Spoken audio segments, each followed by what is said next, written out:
दोस्तों, अगर India China में कल की डेट में जंग होती है तो इंडिया बहुत बुरी तरीके से हारेगा और चाइना लद्दाख के ऊपर और पूरे अरुणाचल प्रदेश के ऊपर कब्जा कर लेगा और इंडिया कुछ नहीं कर पाएगा।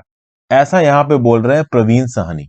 अब ये बात सुन के आपको बड़ा ही अजीब लगेगा, बहुत ही बुरा लगेगा, क्योंकि अक्सर कर हम लोग Indian armed forces, air force, navy के ऑफिसर्स की वैलर की बात करते हैं, हिम्मत की बात करते हैं। तो इतनी हिम्मती फौज होने के बाद हम चाइना से कैसे हार सकते हैं? लेकिन ओवरऑल प्रवीण साहनी बोल रहा है कि नहीं हार जाओगे, 72 घंटे के अंदर इंडिया के रेजिस्टेंस को तोड़ देगा चाइना। ऐसा प्रवीण साहनी बोल रहा है। तो कौन है ये प्रवीण साहनी? क्या ये कोई गद्दार है? क्या ये कोई देशद्रोही है? नाम से तो इंडियन ही लग रहा है। तो बेसिकली प्रवीण साहनी एक डिफेंस एक्सपर्ट है। 13 साल तक इन्होंने इंडियन आर्मी में काम किया है। उसके बाद बहुत सारे इस समय पे जर्नलिस्ट, आप कह लीजिए, जो पोर्टल्स होते हैं टाइम्स ऑफ इंडिया जैसे और कुछ डिफेंस रिव्यू के पोर्टल्स हैं इंटरनेशनल, उनके साथ जुड़े हुए हैं। इनका ये बोलना है और बहुत ही साइंटिफिक बेसिस पे ये बात बोली है प्रवीण साहनी ने। अब ये बात प्रवीण साहनी ने कहां बोली है? इन्होंने लिखी एक किताब, किताब का नाम है the last war, how AI मतलब artificial intelligence will shape India's final showdown with China. तो बेसिकली ये जो लास्ट वॉर है, इसमें प्रवीण साहनी इंडिया को बोल रहे हैं कि आप गलत जंग की तैयारी कर रहे हो। अगर इंडिया चाइना से लड़ेगा 10 दिन के अंदर पूरी तरीके से इंडिया चाइना से हार जाएगा। चाइना बड़े आराम से अरुणाचल प्रदेश और लद्दाख के ऊपर कब्जा कर लेगा। इंडियन साइड पे लोगों की बहुत हद तक मौतें होंगी, चाइनीज साइड पे ज्यादा मौतें यहां पे नहीं होंगी और इंडिया ज्यादा कुछ नहीं कर पाएगा। अब आप बोलोगे सर ऐसा कैसे हो गया? ओवरऑल लद्दाख और अरुणाचल प्रदेश पे चाइना कब्जा कर लेगा, हम कुछ कर ही नहीं पाएंगे। हमारे पास तो न्यूक्लियर वेपन्स है। उसके बारे में भी यहां पे बात करेंगे कि क्यों यहां पे न्यूक्लियर वेपन्स चाइना को वॉर जीतने से नहीं रोक पाएंगे और इन सब चीजों की ताकत ओवरऑल चाइना के पास कैसे आई, चाइना इतना कुछ कैसे कर लेगा इंडिया के अगेंस्ट। तो देखिए, अगर इंडिया में मिलिट्री प्रोग्रेस बढ़ाने की बात की जाए, ये सब प्रवीण साहनी जी की बातें हैं और देखिए हम ओवरऑल इनके शब्दों को थोड़ा समझने की कोशिश करते हैं, थोड़ा दिमाग लगा के देखते हैं कि क्या यहाँ पे जो प्रवीण साहनी बोल रहे हैं सच है या फिर ब्लाइंड तरीके से हम लोग क्या नाम से देशभक्ति करें। देशभक्ति अच्छी बात है, बट ओवरऑल हमारी वल्नरेबिलिटीज क्या है, इनके ऊपर काम करना बहुत जरूरी है। तो इनका यह बोलना है कि आर्टिफिशियल इंटेलिजेंस की टेक्नोलॉजी में चाइना इंडिया से बहुत आगे, और जैसे जैसे समय बढ़ेगा इस टेक्नोलॉजी गैप भी बढ़ेगा, मतलब हम पीछे होते जाएंगे, चाइना आगे होता जाएगा। इसका एग्जाम्पल देते हुए प्रवीण साहनी जी बता रहे हैं कि जब 1991 का गल्फ वॉर हुआ, उस समय पे जो यूएस के मिलिट्री बैटल नेटवर्क्स थे ना, जो शूटर्स थे, जो सेंसर्स थे, जो गाइडेड म्यूनिशंस थे, साथ साथ सैटेलाइट के थ्रू ओवरऑल अपनी पूरी मिलिट्री एक्टिविटी को यहां पे यूएस ने प्लान किया। अपनी आर्टिफिशियल इंटेलिजेंस, इमर्जिंग टेक्नोलॉजी, इसके दम पे गल्फ वॉर ने पूरी दुनिया में यूएस ने दिखाया कि उसकी क्या मिलिट्री प्रोवेस है। क्योंकि मिलिट्री प्रोवेस केवल आपके आर्म्ड फोर्सेस की ताकत, उनके वैलर, इस पर डिपेंड नहीं करती है, ना ही इस बात पर डिपेंड करती है कि आपके पास कितना अच्छा इंफ्रास्ट्रक्चर है, लड़ाई के कितने अच्छे आपके पास जहाज हैं, कितनी अच्छी बंदूकें हैं। बहुत हद तक back and information, cyber domain में आपकी ताकत, सैटेलाइट कनेक्टिविटी, सेंसर्स डेवलप करना एडवांस लेवल की, गाइडेड म्यूनिशंस को लेके आना, ये बहुत मैटर करता है और इन सब चीजों में चाइना हमसे बहुत आगे निकल चुका है। Artificial intelligence, emerging technologies, multi domain operations, imaginative war concepts और वॉर में ह्यूमंस के साथ साथ रोबोट का इस्तेमाल, ये सब चाइना बना चुका है और हम अभी बस इसकी प्लानिंग कर रहे हैं। 2017 की जो डोकलाम क्राइसिस है, तब से लेके अब तक इस स्टैंड ऑफ में चाइना ने ओवरऑल बहुत सोच समझ के स्टैंड ऑफ किया, क्योंकि चाइना को पता है कि अगर इंडियन साइड की तरफ से अटैक आता है हम इनको हरा देंगे। और चाइना की artificial intelligence backed war machines Indian military को घुटने पे ले आएंगी। कैसे? हम बात करते हैं अपने सोल्जर्स के वैलर की, लेकिन सोल्जर्स तो जंग तब लड़ेंगे ना जब वो हेल्दी होंगे। चाइना ने बॉर्डर इलाकों में माइक्रोवेव वेपन्स डिप्लॉय कर रखे हैं, ये खुद चाइना का ग्लोबल टाइम्स बोलता है। कुछ न्यूज रिपोर्ट ये भी निकल के आई थी स्टैंड ऑफ के समय पे, जो कि अभी भी जारी है, कि माइक्रोवेव वेपन्स के थ्रू चाइनीज ने इंडियंस के ऊपर अटैक किया। कुछ समय के लिए कुछ इंडियन सोल्जर्स को उल्टियां वगैरह आई, इस प्रकार की न्यूज बीच में निकल के आई थी। हालांकि इसके बारे में ज्यादा बातचीत नहीं की गई।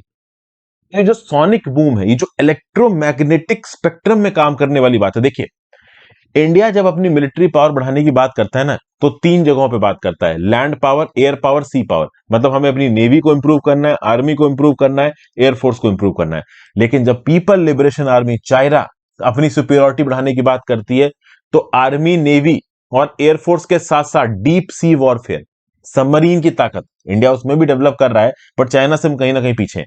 Outer space, cyber space, electromagnetic spectrum, space war, Haber space. Overall आपने देखा था कि मुंबई में हमारा जो पावर डिस्ट्रीब्यूशन नेटवर्क है वो बैठ गया था। सुनने में आया चाइनीज हैकरों ने किया, बात प्रूव नहीं हुई, बट यूएस के एक बड़े आप कह लो प्राइवेट कंपनी ने ये बात बता दिया था कि चाइना का ये एक साइबर अटैक है। तो चाहे साइबर स्पेस की बात कर लीजिए, आउटर स्पेस की बात कर लीजिए, हाइपरसोनिक डोमेन की बात कर लीजिए, हाइपरसोनिक मिसाइल चाइना ने बना लिए जो कि साउंड की स्पीड से 5 से 25 गुना तेज उड़ती हैं।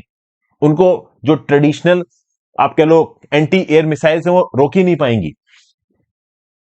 तो प्रवीण सानी का यहां पे क्या बोलना है कि जैसे ही जंग शुरू होगी, कल की डेट में मान लो इंडिया चाइना की जंग शुरू होती है, तो पहले 72 घंटे के अंदर जो चाइना है वो ओवरऑल अपनी माइक्रोवेव वेपन्स के थ्रू और इलेक्ट्रोमैग्नेटिक वेपन्स के थ्रू बिना अपने सोल्जर को भेजे हमारे सोल्जर्स को न्यूट्रलाइज करेगा। कैसे न्यूट्रलाइज करेगा? न्यूट्रलाइज करने का मतलब यह है कि हमारे सोल्जर्स जंग तब लड़ेंगे, ताकत तब दिखाएंगे जब वो पूरी तरीके से हेल्दी होंगे। सोनिक बूम के थ्रू, हाइपरसोनिक रेडिएशंस के थ्रू, इलेक्ट्रोमैग्नेटिक स्पेक्ट्रम की रेडिएशंस के थ्रू ओवरऑल हमारे सोल्जर्स को न्यूट्रलाइज करने के लिए जगह जगह पे चाइना ने अपने इंफ्रास्ट्रक्चर को सेटअप कर लिया। और इनका कम्युनिकेशन इंफ्रास्ट्रक्चर भी बहुत तगड़ा है। चाइना अपने बॉर्डर इलाकों में लाइन ऑफ एक्चुअल कंट्रोल के पास 5G नेटवर्क लगा रहा है और हम अभी 3G नहीं लगा पाए हैं वहां पे। जैसा कि मैंने आपको पहले भी बताया था कि एक बार मैं नाथुला पास गया था, नाथुला पास से इंडिया के अंदर 4 किलोमीटर तक चाइना के टेलीकॉम सिग्नल्स आते हैं और हमारे सिग्नल वहां पे 0 होते हैं। तो ये आप समझ सकते हो इंफ्रास्ट्रक्चर का मिसमैच है इंडिया चाइना के बीच में। और इसी इंफ्रास्ट्रक्चर के मिसमैच के चलते ओवरऑल इंडिया चाइना से हार जाएगा अगर कल की डेट में जंग होती है, ऐसा प्रवीण सानी का बोलना है। तो ओवरऑल यहां पे प्रवीण सानी ने बता दिया कि चाहे साइबर स्पेस हो, इलेक्ट्रोमैग्नेटिक स्पेक्ट्रम हो, आउटर स्पेस की रेस हो, हाइपरसोनिक वेपन्स हो और आर्मी नेवी एयरफोर्स तो है ही, इन सब में भले ही हम चाइना से पीछे हो तो हम कर क्या सकते हैं, हम क्या कुछ बेहतर कर सकते हैं इसको? तो प्रवीण सानी बोल रहे हैं कि इंडिया गलत रास्ता पकड़ रहा है। इंडिया क्या कर रहा है कि यूएस का साथ ले रहा है, यूएस के साथ मिलकर चाइना के थ्रेट को इंडिया काउंटर करने की कोशिश कर रहा है। लेकिन ये यूएस वाली स्ट्रैटेजी काम नहीं करेगी, ये बोलना है प्रवीण सानी का। प्रवीण सानी ये बोल रहे हैं कि इंडिया को इस समय चाइना और पाकिस्तान के साथ पीस करना चाहिए, यूएस के साथ इन्वॉल्व होने की बजाय। क्योंकि कल की डेट में हम यूएस के साथ इन्वॉल्व रहते हैं, हमारा चाइना पाकिस्तान के साथ जंग हो जाती है तो हमारा नुकसान बहुत आ जाएगा, हो जाएगा। यूएस यूक्रेन की तरह हमें पीछे से जरूर मदद देता रहेगा, लेकिन हम कहीं ना कहीं इस वॉर को हार जाएंगे। और रही बात न्यूक्लियर वेपन्स की, तो कल की डेट में प्रवीण सानी क्या बोल रहे हैं, कल की डेट में मान लो चाइना घुस के लद्दाख और अरुणाचल प्रदेश के ऊपर कब्जा करता है, तो क्या हम न्यूक्लियर वेपन्स इस्तेमाल कर लेंगे? न्यूक्लियर वेपन्स इस्तेमाल करने का मतलब है पूरा इंडिया खत्म, पूरा चाइना खत्म। तो क्या इंडियन एस्टैब्लिशमेंट केवल लद्दाख और अरुणाचल प्रदेश के इलाके के लिए न्यूक्लियर वेपन्स का रिस्क लेगा? ये भी एक क्वेश्चन यहां पे प्रवीण सानी इनडायरेक्टली उठा रहे हैं। तो प्रवीण सानी का ये बोल रहे हैं कि भले ही हमारे पास न्यूक्लियर वेपन्स हो, बट उन न्यूक्लियर वेपन्स के बावजूद भी चाइना हम पे अटैक करता रहेगा और हम इन न्यूक्लियर वेपन्स को इस्तेमाल नहीं करेंगे, क्योंकि उनको इस्तेमाल करके हम ज्यादा खो देंगे। इस प्रिटेक्स्ट पे यहां पे प्रवीण साहनी क्या बोल रहे हैं कि यूएस के साथ मिलके चाइना के अगेंस्ट लड़ने से अच्छा है कि हम चाइना और पाकिस्तान के साथ पीस करें। पाकिस्तान के साथ पीस का कंसेप्ट तो देखो एग्जिस्ट ही नहीं करता है, वो तो बेकार की बात है, लेकिन हाँ चाइना के साथ पीस का कंसेप्ट जरूर एग्जिस्ट करता है। अब वो थोड़ा सा आप कह लो कि कॉन्ट्राडिक्टरी हो जाएगा। चाइना के साथ हम कैसे पीस करेंगे? अब सोचिए, अगर हम चाइना के साथ यहां पे पीस कर लेते हैं तो हम ओवरऑल देवसांग प्लेन्स के ऊपर जहां जहां पे भी स्टैंड ऑफ हुआ है, जहां जहां पे भी चाइना घुसा है, उस इलाके के ऊपर ऑफिशियली अपना क्लेम छोड़ रहे हैं। क्या भारत सरकार ऐसा कर सकती है? ऑब्वियस सी बात है, नहीं कर सकती। हम अपनी कैपेबिलिटीज को बढ़ा सकते हैं, जो कि हम बढ़ाने की कोशिश कर रहे हैं। At the same point of time हम चाइना को थोड़ा थोड़ा पुश बैक भी कर रहे हैं, बट आउटराइट वार नहीं कर रहे हैं।